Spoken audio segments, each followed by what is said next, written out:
जय श्री कृष्णा। मौनी अमावस्या व्रत कथा। सोमा धोबिन के आशीष से मिटा संकट। कांचीपुरी नगर में देव स्वामी नामक ब्राह्मण रहता था। उसकी पत्नी का नाम धनवती था। ब्राह्मण के 7 बेटे और 1 बेटी गुणवती थी। उसने अपने सभी बेटों का विवाह कर दिया। जब बेटी का विवाह का सोचा तो योग्य वर की तलाश करने के लिए अपने बड़े बेटे को नगर से बाहर भेज दिया। उसने एक ज्योतिष को गुणवती की कुंडली दिखाई। ज्योतिष ने बताया कि विवाह के समय सप्तपदी होते ही यह कन्या विधवा हो जाएगी। यह बात सुनकर देव स्वामी का बेटा बहुत दुखी हुआ और इस विपत्ति के निवारण का उपाय पूछा। ज्योतिष ने कहा, इस योग का निवारण सिहल द्वीप निवासी सोमा नामक धोबिन की सेवा करने से ही संभव होगा। देव स्वामी ने अपने सबसे छोटे पुत्र के साथ पुत्री गुणवती को सोमा धोबिन को घर लाने के लिए सिहल द्वीप भेज दिया। वे दोनों समुद्र तट पर पहुंचे। वहां समुद्र को पार करने का उपाय सोचने लगे, लेकिन कोई उपाय नहीं सूझा। तो दोनों भाई बहन भूखे प्यासे एक वट वृक्ष की छाया में उदास बैठ गए।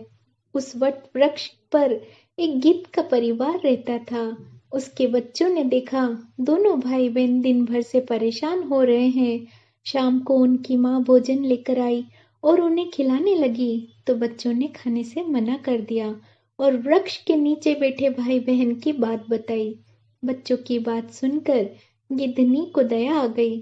उसने उन भाई बहन से कहा, तुम दोनों की इच्छा मुझे पता है। तुम लोग भोजन कर लो।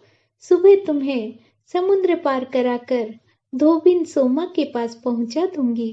गिद्धनी की बात सुनकर वे दोनों बहुत खुश हुए और सुबह होते होते गिद्धनी ने उन्हें सीमा पार सोमा धोबिन के घर पहुंचा दिया। वे लोग सोमा धोबिन को लेकर अपने घर पहुंचे। उसकी अच्छी तरह से सेवा करने लगे। ब्राह्मण देव स्वामी की पुत्री का विवाह हुआ, लेकिन सप्तपदी होते ही उसके पति की मृत्यु हो गई। गुणवती की सेवा से संतुष्ट सोमा ने उसे अपने पुण्य का फल दान कर दिया, जिससे उसका पति जीवित हो उठा। सोमा उन दोनों को आशीर्वाद देकर सिहल द्वीप चली गई। सोमा का पुण्य चले जाने से उसके पुत्र, दामाद और पति की मृत्यु हो गई।